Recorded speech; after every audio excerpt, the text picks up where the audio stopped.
Melanjutkan alur cerita Donghua Stellar Transformation Season 5 versi novelnya, sebelum itu bantu subscribe.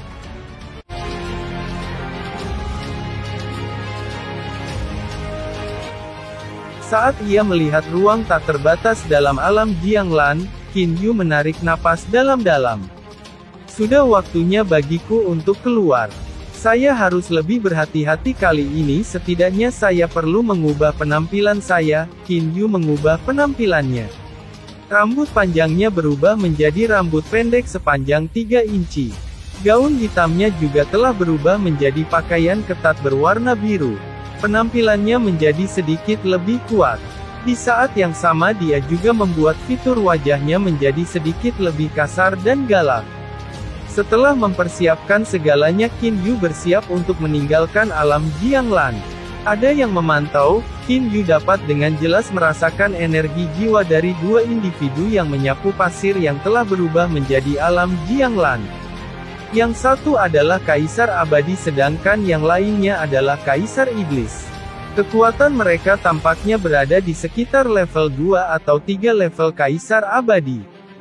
Hanya dari tingkat energi jiwa yang menyapu pasir yang alam Jianglan telah berubah menjadi, Qin Yu dapat memperkirakan secara kasar kekuatan 2 individu ini.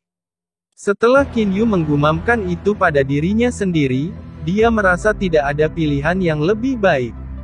Sepertinya mereka berdua harus menjadi orang-orang yang dikirim oleh Kaisar Abadi dan Kaisar Iblis tingkat 8.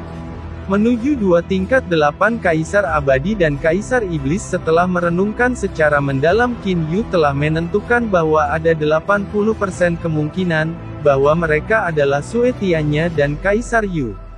Bahkan jika mereka menjadi Kaisar Abadi tingkat 8, mereka masih tidak dapat terus melanjutkan pengawasan.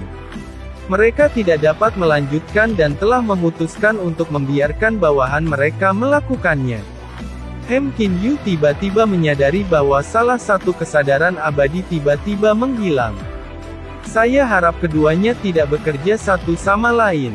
Jika keduanya bekerja bersama dan mencocokkan waktu istirahat mereka di mana yang satu beristirahat sementara yang lain terus mengawasi planet ini, maka jika Qin Yu ingin pergi dengan damai maka dia pasti harus membuat jalan memutar melalui alam iblis. Untuk mengambil jalan memutar besar melalui alam iblis adalah sesuatu yang tidak ingin dilakukan Qin Yu.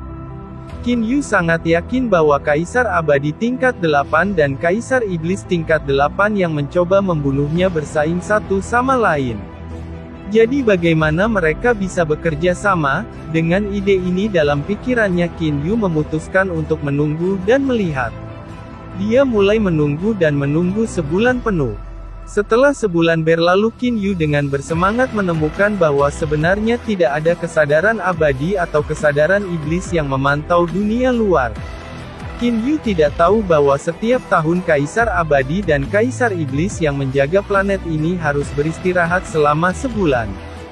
Meski waktu istirahat mereka bersinggungan satu sama lain, namun setiap tahun selalu ada periode waktu kosong tanpa ada yang mengawasi. Kaisar Yu dan Sue Tiannya sangat yakin bahwa Qin Yu tidak dapat merasakan pengawasan ahli tingkat Kaisar. Selain itu, waktu kosong ketika tidak ada orang yang menjaga pengawasan sangat singkat. Jadi mereka tidak terlalu peduli tentang itu. Langit cerah dan tak terbatas. Di langit hanya ada beberapa awan putih yang melayang. Pada saat ini bintang salju biru sangat hidup. Dengan kecepatan yang sangat cepat Qin Yu melewati kota. Begitu dia memasuki area padang rumput, dia langsung menggunakan teleportasi dan tiba di lokasi Interstellar Conveying Arrays. Karena tidak ada yang mengawasinya, Qin Yu tidak takut ditemukan. Benar-benar ada cukup banyak orang yang pergi ke alam abadi dari Blue Snow Star. Pada saat ini sudah ada banyak orang yang mengantri. Kemana personil administrasi dari Interstellar Conveying Array bertanya pada Qin Yu. Qin Yu tersenyum dan berkata, ke bintang terang selamanya dari alam abadi. Bintang terang selamanya dari alam abadi adalah planet perbatasan dari bidang bintang Teluk Indigo di sisi alam abadi. 3 batu roh elemental bermutu tinggi. Kata tenaga administrasi biasanya. Qin Yu sedikit terkejut. Dari Starfield ke Starfield lain memang sangat mahal. Namun bagi Qin Yu jumlah uang ini juga tidak banyak. Setelah dia membayar 3 batu roh elemental bermutu tinggi, Qin Yu melangkah ke arah penyampaian antar bintang. Pancaran cahaya yang menyebabkan mood seseorang menjadi ceria mulai berkedip-kedip. Qin Yu juga tidak bisa menahan diri untuk tidak tersenyum. Baik Kaisar Abadi dan Kaisar Iblis level 8 kau masih belum bisa menangkapku. Sangat disayangkan bahwa Anda telah menyia-nyiakan begitu banyak energi dan bahkan menunjukkan kepada saya pertarungan yang luar biasa yang memberi saya manfaat yang tak terbatas. Setelah sinar cahaya menghilang, Qin Yu juga menghilang. Di bagian paling selatan dari alam abadi adalah planet yang cerah. Sepanjang tahun itu disinai oleh bintang-bintang. Di planet ini tidak ada malam, jadi planet ini dinamai bintang cerah selamanya. Di galaksi yang sama dengan Forever Bright Star ada planet lain dengan reputasi yang lumayan, ini disebut bintang belerang cerah. Alasan mengapa Bright Sulfur Star menjadi terkenal adalah karena planet ini menghasilkan biji yang sangat langka, dan saat ini Qin Yu saat ini berada di Bright Sulfur Star. Di restoran umum di Bright Sulfur Star, Qin Yu saat ini sedang minum anggur terkenal dari restoran ini. Qin Yu merasa bahwa anggur ini tidak benar-benar bermutu tinggi seperti yang dikatakan. Hanya saja dia belum pernah mencoba anggur ini sebelumnya, kali ini bisa dianggap mendapatkan pengalaman. Bertahun-tahun ini saya telah berada di alam Jianglan tanpa alkohol atau makanan enak, mulut saya menjadi sangat lemah bahkan mulai mengeluarkan air. Qin Yu benar-benar santai. Setelah tiba di alam abadi selama dia tidak menimbulkan masalah itu hanyalah mimpi bagi Kaisar Abadi tingkat 8 untuk mencoba menangkapnya. Kecuali dia secara langsung bertemu dengan Kaisar Abadi tingkat 8. Namun bahkan jika dia bertemu dengan Kaisar Abadi tingkat 8, dia masih tidak bisa 100% yakin akan identitas Qin Yu. Kaisar Abadi tingkat 8 itu seharusnya Kaisar Yu, kata Qin Yu di dalam hatinya. Selama percakapan kami kakak laki-laki Wu Ming juga menyebutkan bahwa ada 3 jagoan besar di dunia abadi. Kaisar Mistik adalah seorang wanita, Kaisar Qian jarang melakukan tugas dan sangat misterius. Berdasarkan apa yang dikatakan Wu Ming dan fakta bahwa Kaisar Yu sudah mengejar Qin Yu yakin bahwa Kaisar Abadi tingkat 8 ini kemungkinan besar adalah Kaisar Yu. Selama dia harus ekstra hati-hati di wilayah Kaisar Yu dan tidak menimbulkan masalah, dia seharusnya sangat aman. Di antara planet-planet yang tak terhitung jumlahnya dengan jumlah orang yang tak terhitung jumlahnya, kemungkinan bertemu Kaisar Yu secara langsung betapa kecil kemungkinannya. Mencoba bertemu seseorang di planet dengan lebih dari 100 juta orang sudah sangat sulit. Tidak perlu disebutkan tentang banyaknya planet di dalam galaksi. Qin Yu saat ini memiliki peta antar bintang dari hampir seluruh alam abadi dan iblis. Peta antar bintang ini adalah sesuatu yang diperoleh Qin Yu dari Ao Wu Ming. Setelah mendapatkan saudara seperti itu, bagaimana Qin Yu tidak tahu tentang menghargai sumber daya? Pangeran Klan Naga memang luar biasa. Di peta alam abadi dan iblis ini terdapat informasi yang sangat mendetail tentang tanaman dan arai penyampaian antar bintang di mana-mana. Selain itu, peta antar bintang ini juga merupakan peta edisi terbaru yang dimiliki Klan Naga. Bahkan sampai sekarang usianya baru 100 tahun. 8 bidang bintang hebat. Dalam satu peregangan Qin Yu maju melewati 8 bidang bintang besar dalam 10 hari. Dalam 10 hari terakhir ini Qin Yu hanya beristirahat selama setengah hari. Qin Yu melangkah keluar dari arai penyampaian antar bintang dari bintang kayu hangat. Kali ini dia tidak sekali lagi mengantre untuk melanjutkan, sebaliknya dia memutuskan untuk pergi ke kota Wormwood Star dan beristirahat sebentar terlebih dahulu. Wormwood Star adalah planet yang sangat biasa. Itu juga tidak dalam jangkauan pengaruh Kaisar Yu. Qin Yu telah memutuskan bahwa dalam perjalanan ini dia sama sekali tidak akan beristirahat di wilayah Kaisar Yu. Di dalam kota bintang kayu hangat, Setelah berjalan-jalan selama setengah hari, Qin Yu dengan santai membawa beberapa gadget menarik. Qin Yu kemudian melangkah ke sebuah restoran duduk dan dengan santai memesan beberapa hidangan dan beberapa botol anggur. Ini sudah menjadi bidang bintang 8, sekarang saya akan mencapai alam iblis dalam waktu kurang dari 1 bulan. Qin Yu menyaksikan pemandangan di luar jendela, dia sangat santai. Kakak bela diri senior, mengapa Master memerintahkan kita semua untuk kembali begitu mendesak? Mengikuti suara pembicaraan yang jelas, 4 pemuda berpakaian putih masuk ke restoran. Keempat individu ini semuanya memancarkan aura arogansi. Memang 4 saudara bela diri ini, 2 dari mereka adalah Dewa Emas level 8 dan 2 lainnya adalah Dewa Emas level 9. Sangat jarang ahli tingkat kaisar muncul di planet biasa seperti bintang kayu hangat. Saudara laki-laki ketiga Tuan tidak menulis secara rinci tentang alasan mutiara roh transmisi. Kata tak berdaya satu-satunya pemuda berkulit kecoklatan di antara 4 pemuda. Kakak laki-laki tertua, saudara laki-laki ketiga. Saya telah mendengar desas-desus tentang alasan mengapa guru mengumpulkan kita kembali di biara. Kata saudara bela diri kedua dari 4 secara misterius. 3 saudara bela diri lainnya segera melihat saudara bela diri kedua ini. Kakak laki-laki kedua beritahu kami berhenti menyembunyikannya, kakak bela diri keempat mendesak. Saudara laki-laki kedua cepat beritahu kami, kakak laki-laki tertua juga mendesak. Qin Yu yang sedang minum dengan sedikit mengerutkan kening. Dia terus bergerak dan akhirnya hanya berhasil mendapatkan waktu untuk beristirahat, tetapi keempat saudara bela diri ini muncul dan mulai membuat keributan besar. Qin Yu menahan diri dan tidak mengatakan apapun.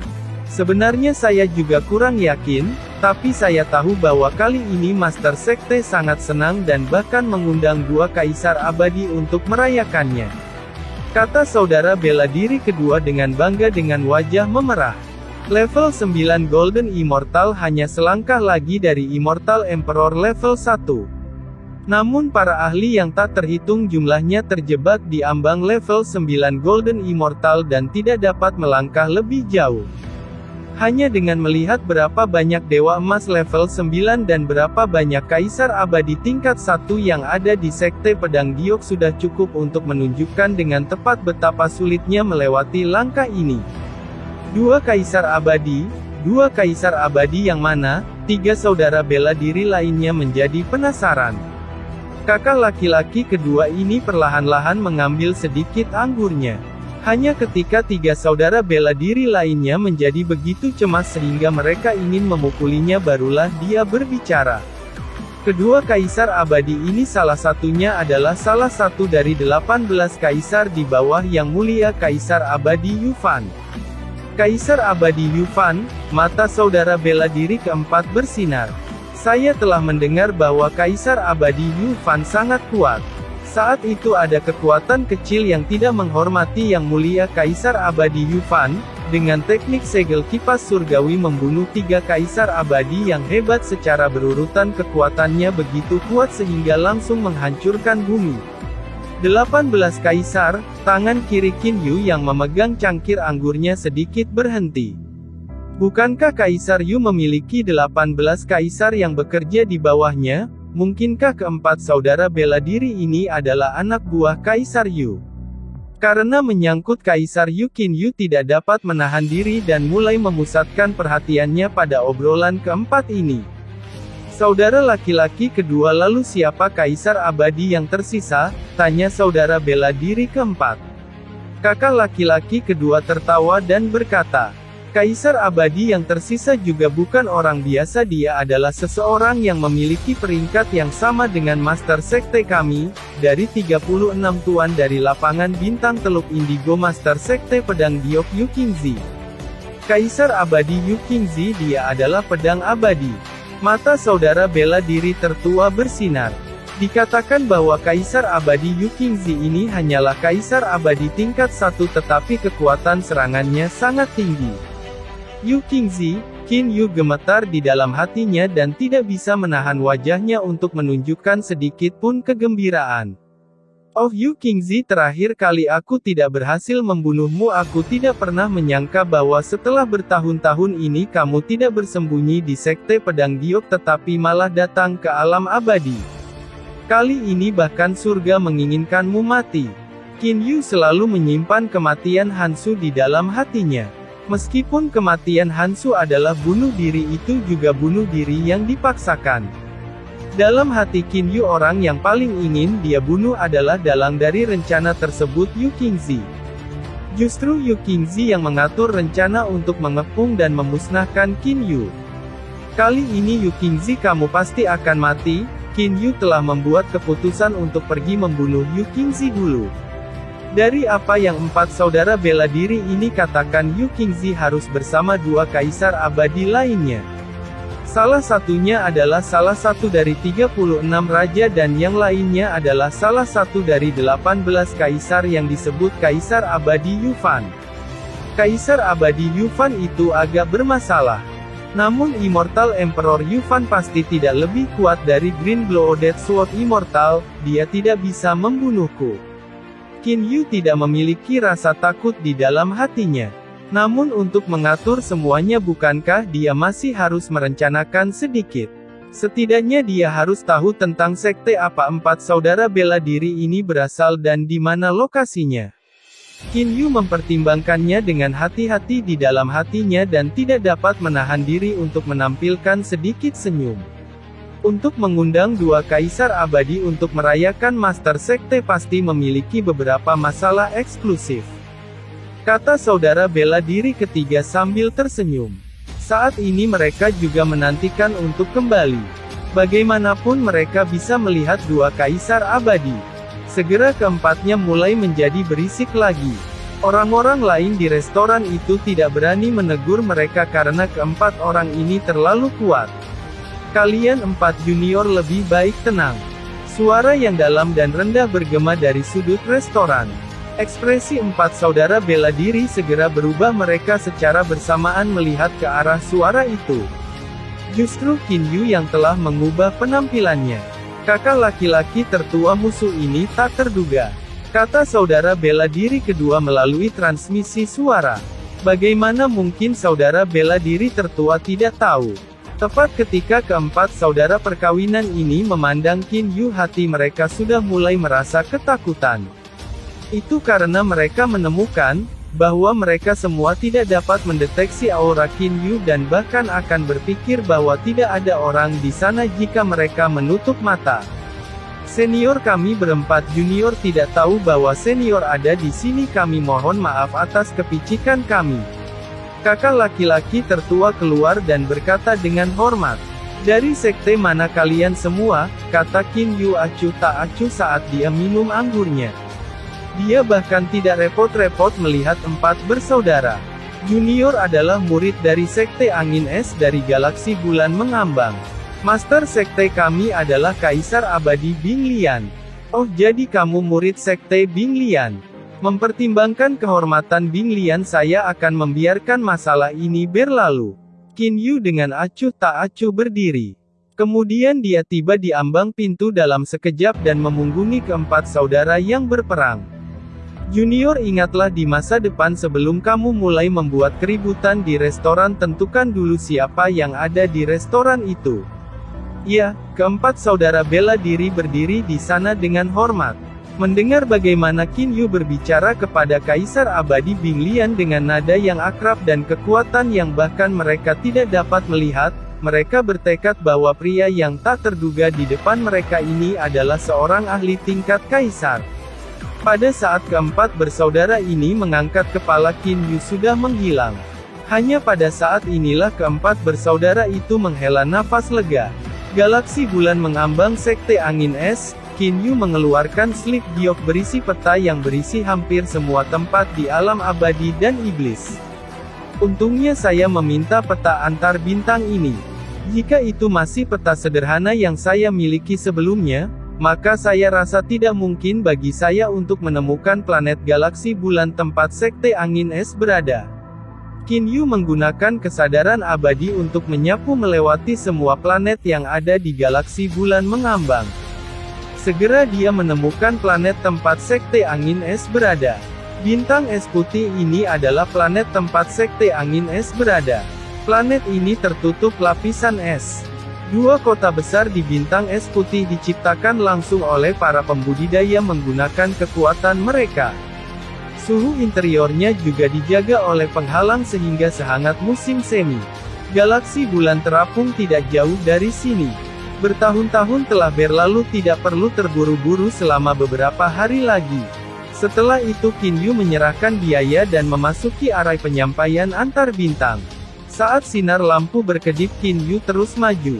Setelah setengah hari di galaksi bulan mengambang bintang es putih kota angin putih. Di dalam restoran di White Wind City. Restoran ini bisa dibilang mewah di seluruh White Wind City. Di bagian belakang restoran ada banyak teras yang damai. Sehari tinggal juga menghabiskan harga mahal dari 100 batu roh elemental berkualitas rendah. Bos, jangan biarkan orang lain menggangguku kecuali itu penting. Setelah dengan santai meninggalkan sepotong batu roh elemen berkualitas tinggi, Qin Yu berjalan menuju ke arah teras di belakang restoran. Senior, yakinlah pasti tidak akan ada orang yang mengganggu senior. Saat pria parubaya di meja depan itu melihat batu roh elemental berkualitas tinggi, dia segera menunjukkan ekspresi senang. Biasa bagi ahli yang dengan santai memberikan 1 atau 2 batu roh elemental berkualitas tinggi sebagai pembayaran, mereka tetap tidak akan meminta kembalian saat mereka pergi. Qin Yu di mata bos ini jelas merupakan senior yang murah hati. Di teras yang tenang, Qin Yu saat ini sedang memikirkan tentang bagaimana cara membunuh Yu Qingzi. Setelah mendapatkan kerugian besar dari terakhir kali, Qin Yu juga belajar pelajarannya. The Floating Moon Galaxy adalah wilayah Kaisar Yu dan Ice Wind Sect adalah yang bertanggung jawab atasnya. Namun galaksi bulan terapung adalah satu-satunya galaksi di bidang bintang telur lempeng milik Kaisar Yu. Qin Yu sedang membaca informasi di peta antar bintang. Ada 3 tembakan besar di alam abadi. Namun tidak ada tembakan besar yang memiliki kendali penuh atas bidang bintang. Yang mereka miliki hanyalah kendali atas galaksi yang berbeda dari bidang bintang yang berbeda. Di beberapa bidang bintang mereka menempati 1 galaksi. Di tempat lain mereka menempati 2 atau 3 galaksi. Itu juga mungkin bagi mereka untuk tidak menempati galaksi manapun di bidang bintang. Dalam rencana Qin Yu saat ini untuk membunuh Yu Qingzi, satu-satunya perhatiannya adalah 2 kaisar abadi lainnya. Qin Yu yang telah menciptakan Meteor Finger Teknik dan memahami domain memiliki keyakinan penuh untuk membunuh kaisar abadi tingkat 1 Yu Qingzi. Namun 2 kaisar abadi lainnya agak merepotkan. Terutama Kaisar Abadi Yufan yang merupakan salah satu dari 18 kaisar, dia sangat kuat. Bekerja di bawah Kaisar Yu adalah 18 kaisar dan 36 tuan. Yang mana yang terlemah dari 18 kaisar lebih kuat dari yang terkuat dari 36 raja. Jelas Kaisar Abadi Yufan setidaknya lebih kuat dari Kaisar Abadi Qianqi. Kaisar Abadi Yufan bukanlah pedang berdarah hijau abadi, itu mustahil baginya untuk membunuhku. Namun tidak peduli apapun yang terjadi, aku tidak boleh membiarkan Kaisar Yu mencari tahu tentangku dan mengejarku. Jika dia datang maka itu akan menjadi jauh lebih merepotkan. Meskipun Qin Yu masih belum menyerang, Qin Yu sudah mempertimbangkan kemungkinan hasil terburuk. Pertama-tama, bahkan jika aku membunuh Yu Qingzi, aku masih tidak bisa membiarkan Kaisar Abadi Yufan tahu bahwa aku adalah Qin Yu. Qin Yu telah memutuskan dalam hatinya bahwa ketika dia menyerang kali ini dia akan menggunakan teknik jari meteor. Tidak mungkin bagi mereka untuk menyimpulkan bahwa dia adalah Qin Yu dari teknik jari meteor. Bahkan jika mereka mengetahuinya, bertahun-tahun kemudian pada saat itu Qin Yu kemungkinan akan menjadi begitu kuat, sehingga dia tidak perlu takut pada orang lain lagi. Dalam kasus jika identitas saya dibongkar, apakah Kaisar Yu datang mengejar untuk membunuh saya? Bagaimana saya harus melarikan diri?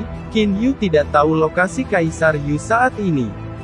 Jika dia berada jauh maka tidak mungkin baginya untuk mengejar Qin Yu dalam waktu singkat. Namun sekarang Qin Yu perlu mempertimbangkan segala macam kemungkinan. Di sini kesadaran abadi Qin Yu menemukan tempat galaksi lain di dalam bidang bintang piring Roe Galaksi Anglika Dahurika. Galaksi Anglika Dahurika adalah wilayah Kaisar Qian, salah satu dari 3 jagoan besar dari alam abadi. Bagian partisi kekuatan peta klan naga benar-benar menempatkan Kaisar Qian sebagai kekuatan yang sama sekali tidak boleh diprovokasi. Qin Yu melihat beberapa petunjuk rinci di peta antar bintang klan naga dan langsung terkejut. Qin Yu tidak tahu bahwa peta antar bintang ini milik anggota internal klan naga diperbarui setiap 100 tahun. Dengan demikian ini adalah sumber daya untuk anggota internal dan merupakan sesuatu yang hanya boleh dibaca oleh orang tingkat tinggi. Untuk Wu Ming memberikan ini kepada Qin Yu, dia benar-benar menganggap Qin Yu sebagai saudara baiknya. Kaisar Qian dengan gila dikenal sebagai abadi. Dia telah tinggal di level 8 Immortal Emperor dan dikenal sebagai pembudidaya terpanjang dalam sejarah. Qin Yu melihat perkenalan tentang Kaisar Qian di Slip Giok dan tercengang. Qian Emperor adalah pria yang memiliki banyak bakat. Waktu yang dibutuhkannya untuk mencapai level 8 Immortal Emperor dari Heavenly Immortal sama sekali tidak lama. Namun begitu dia mencapai level 8 Immortal Emperor dia tidak pernah mengalami terobosan lagi. Ketika dia pertama kali mencapai level 8 Immortal Emperor, bahkan Kaisar tersembunyi Lin Yin hanyalah entitas yang tidak diketahui di alam abadi. Pada saat dia tinggal di level 8 Immortal Emperor, entitas yang tidak diketahui Lin Yin telah berkultivasi sampai ke level 9 Immortal Emperor dalam satu peregangan dan menjadi orang paling terkemuka di alam abadi. Siapapun yang melihat pengantar ini akan bingung. Seorang pria yang penuh dengan bakat, mengapa dia tetap menjadi Kaisar Abadi tingkat 8 begitu lama? Bahkan jika dia hanya memiliki bakat seorang Kaisar Abadi biasa selama periode waktu yang sangat lama itu, dia masih bisa mencapai terobosan dan menjadi Kaisar Abadi tingkat 9. Mungkinkah Kaisar Qian dengan sengaja menolak untuk menyerap energi? Ada yang salah, alis Qin Yu berkerut. Bahkan jika seorang kultivator menolak untuk berkultivasi dengan sengaja, tubuh seseorang masih akan secara otomatis menyerap energi. Bahkan jika kecepatan tubuh yang menyerap energi secara otomatis sangat lambat tetapi dalam jangka waktu yang lama, itu jumlah energi yang diserap lebih dari cukup untuk menyebabkan seseorang mencapai level 9 Immortal Emperor. Bahkan jika mereka adalah pembudidaya yang baru memasuki tahap jin, dan tubuh mereka juga akan secara otomatis menyerap energi. Hanya saja kecepatan mereka menyerap energi relatif lambat dan tidak bisa menyamai kecepatan penyerapan seseorang yang dengan sepenuh hati menggunakan kesadarannya untuk menyerap. Mungkinkah Kaisar Qian tidak ingin mencapai Kaisar Abadi tingkat 9? Jadi dia selalu mengendalikan tubuhnya untuk tidak menyerap energi dan bahkan menghamburkan sebagian energi tubuhnya setelah jangka waktu tertentu. Qin Yu tidak percaya ini. Apa gunanya tetap menjadi Kaisar Abadi tingkat 8 selamanya? Qin Yu tidak dapat percaya bahwa Kaisar Qian memutuskan untuk tinggal di tingkat 8 Kaisar Abadi karena dia takut kesengsaraan ilahi. Kaisar Qian telah membudidayakan untuk waktu yang lama. Level ranah jiwanya mungkin sangat tinggi, melampaui level 9 Immortal Emperor atau bahkan lebih tinggi. Tingkat alam jiwa hanya menentukan seberapa banyak energi yang dapat dikendalikan seseorang. Energi tubuh adalah fondasi sebenarnya untuk melawan kesengsaraan ilahi. Seseorang pada akhirnya harus mengalami kesengsaraan. Kaisar Qian ini pasti misterius. Dia bahkan dianggap sebagai orang nomor 1 di alam abadi yang tidak diprovokasi oleh klan naga. Qin Yu memiliki sedikit senyum di wajahnya. Dia tidak peduli tentang mengapa Kaisar Qian tetap menjadi Kaisar Abadi tingkat 8 sepanjang waktu. Namun dia tahu satu hal, bahkan klan naga menganggap Kaisar Qian sebagai orang nomor 1 yang tidak memprovokasi di alam abadi. maka tidak mungkin Kaisar Yu tidak tahu seberapa kuat Kaisar Qian ini. Jadi di wilayah Kaisar Qian Kaisar Yu tidak akan berani merajalela. Langkah teramannya adalah melarikan diri ke wilayah Kaisar Qian. Qin Yu memikirkan kemungkinan. Begitu dia membunuh Yu Qingzi maka Kaisar Abadi Bing Lian dan Kaisar Abadi Yu Fan mungkin akan memberikan perintah untuk menghentikan arai penyampaian antar bintang agar tidak bekerja. Jika memang begitu maka aku akan langsung menggunakan Greater Teleportation untuk melanjutkan. Bagaimanapun galaksi bulan terapung dekat dengan galaksi Angelika Dahurika. Qin Yu merasa rileks di hatinya. Qin Yu tidak berani menggunakan teleporasi besar antara bidang bintang. Namun di antara galaksi Qin Yu punya nyali untuk melakukannya. Bagus, ayo kita lakukan itu. Qin Yu memiliki kepastian mutlak. Tidak peduli situasi seperti apa yang akan terjadi, jika yang lebih buruk menjadi yang terburuk dia hanya akan melarikan diri ke galaksi Angelika Dahurika. Setelah tiba di kota angin putih, cuaca dingin sekali.